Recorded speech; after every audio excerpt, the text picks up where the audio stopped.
भाई राम राम सारे साथियों ने।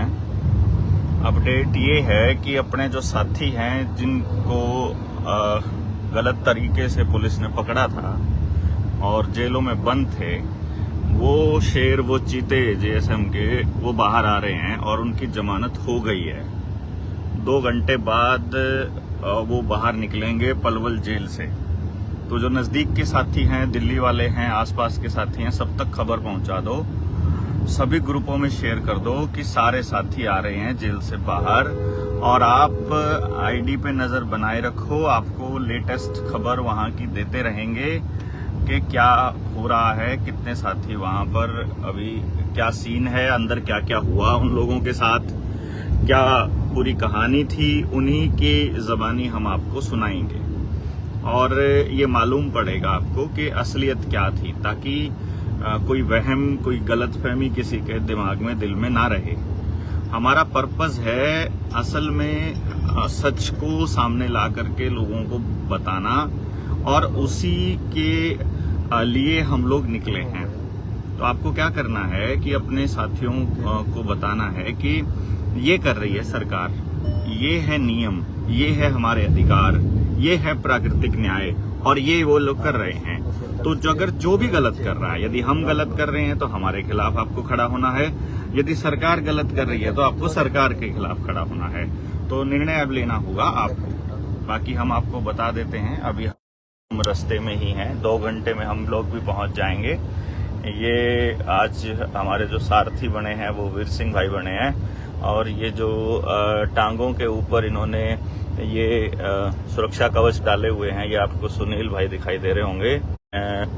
आप हमारे भी पैर जो हैं इधर, हम भी पैर जमीन पर नहीं टेक रहे हैं क्योंकि पैर जमीन पर टेकना अलाउड नहीं है, थोड़ा सा दर्द होता है, अभी शरीर में कष्टी तो है ही है, हवा में पैर रखने पड़ रहे हैं अभी हमको थोड़े से टाइम के लिए। बट जल्दी ही हम इन सरकारों को हवा में उड़ाने वाले हैं। आप लोगों को धीरे धीरे हम आपको बताएंगे कि कितना बड़ा गेम आपके साथ चल रहा है, कितने बड़े ऑपरेशंस आपके साथ चल रहे हैं, कितना झूठ आपके जीवन में परोसा जा रहा है। और बाकी साथी जो हैं वो आपको सुनील भाई आपसे कुछ बात करना चाहते हैं। जी सुनील भाई बोलिए।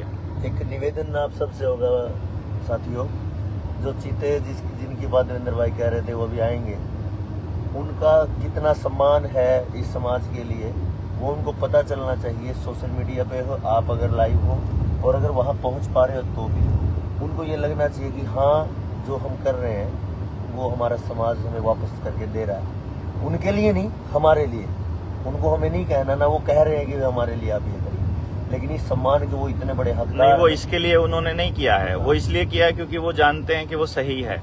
बट हम मानते हैं कि हमारा ये दायित्व है कि जो समाज के लिए लड़ रहे हैं उनके लिए हम लोग खड़े हों और उनको हम अपना सम्मान तो कम से कम दे ही सकते हैं कि भाई तुम जो समाज के लिए कर रहे हो ये अद्वितीय है, आज के समय कोई नहीं कर रहा है और इतने साथी जेलों में जाना ये कोई आम बात नहीं है।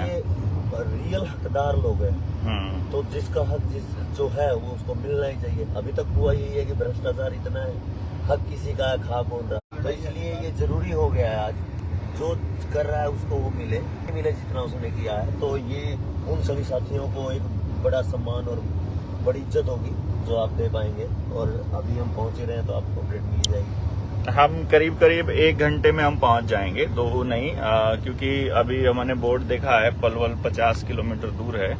तो अब हम लगे हुए हैं आपके कार्बन क्रेडिट पर भी बोलेंगे हम। अभी एक कैमरे के सामने नहीं आ रही हैं, परंतु हमें बीच में किसी चीज की आवश्यकता पड़े कि बड़ी बात होती है।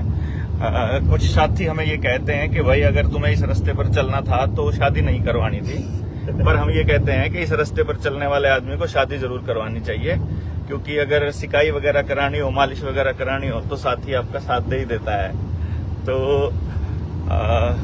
लगातार सिकाई से नहीं बोलो, ये सिकाई तो बहुत छोटी बात है।